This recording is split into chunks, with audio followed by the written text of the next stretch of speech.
Güzellik deyəndə adın səslənir, zərif bir nur kimi könül bəzənir. Sevginlə açılır bahar tək dünya, səninlə gülür gün, ay və səma.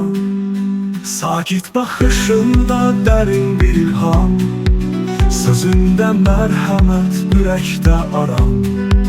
Heydərin sevdası bir uca dağdır, sən onun zirvəsi, o əl çatmazdır.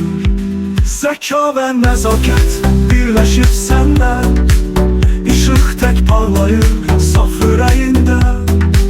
Qəlblərə sevinclə ümid verirsən, adınla həm fərəh nur gətirirsən.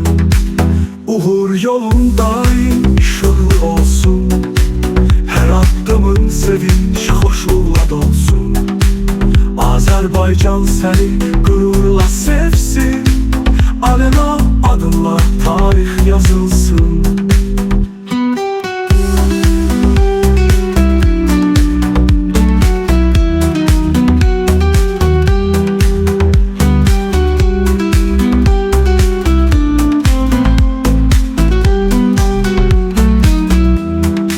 Sakit baxışında dərin bir ilham, sözündə mərhəmət, ürəkdə aram.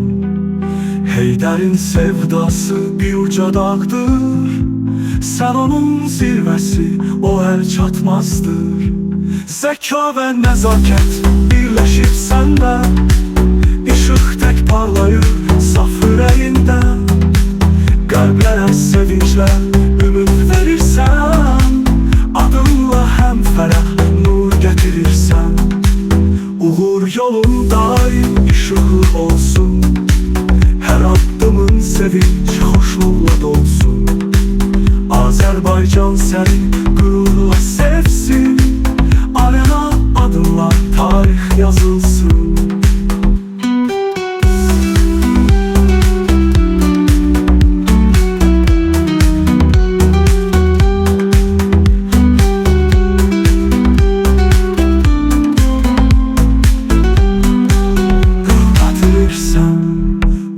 Yolun daim işıqlı olsun, hər addımın sevinç xoşluqla dolsun. Azərbaycan səni qürurla sevsin, Alena adınla tarix yazılsın.